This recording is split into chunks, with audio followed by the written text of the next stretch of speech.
Pada tim CNN Indonesia, seorang ibu rumah tangga di kota Bandung menceritakan tentang pengalamannya tertular HIV dari suaminya yang kini telah meninggal dunia. Dimulai pada tahun 2016, ketika suaminya selama beberapa bulan bolak-balik ke rumah sakit karena gangguan paru-paru.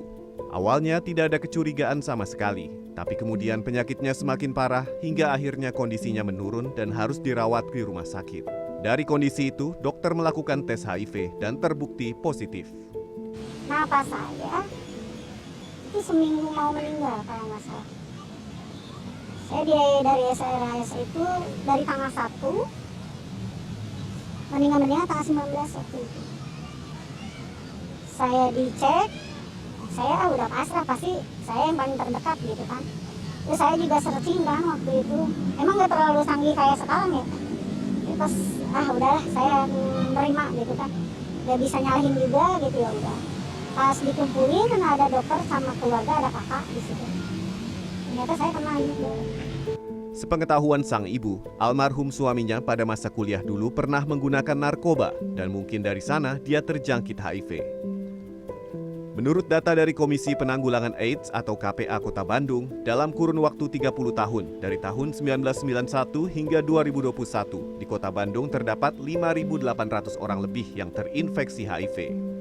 Berdasarkan jenis pekerjaan, ibu rumah tangga berada di posisi keempat setelah pegawai swasta, wira swasta, dan pengangguran dengan persentase sebanyak 11% atau sekitar 600 orang.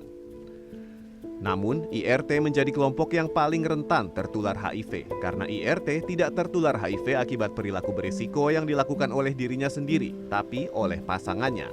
Persentase tertinggi pengidap HIV pada posisi pertama berasal dari pasangan heteroseksual sebanyak 39%. Di posisi kedua berasal dari pengguna narkoba sebanyak 30% dan ketiga pasangan homoseksual sebanyak 23%.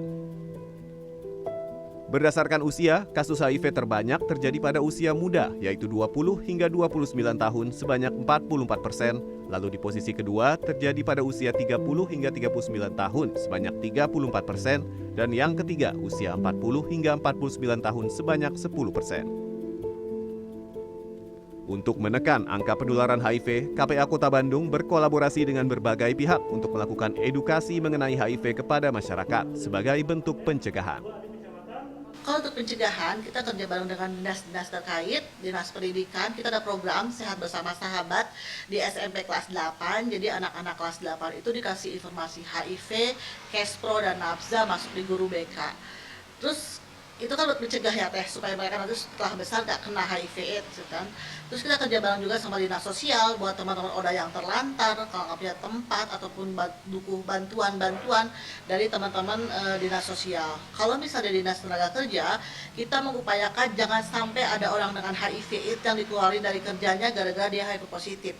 Menurut Dr. Ronald Jonathan yang terlibat dalam penanganan HIV/AIDS sejak tahun 2004, edukasi mengenai HIV merupakan hal yang paling utama dalam pencegahan penularan. Seseorang yang tertular HIV akan mengalami fase tanpa gejala dalam waktu 3 hingga 10 tahun. Namun meski tanpa gejala, orang itu masih berpotensi menularkan HIV pada orang lain. Karenanya, jika memang ada perilaku beresiko, maka tes HIV adalah sesuatu yang harus dilakukan. Tim Liputan CNN Indonesia, Bandung, Jawa Barat.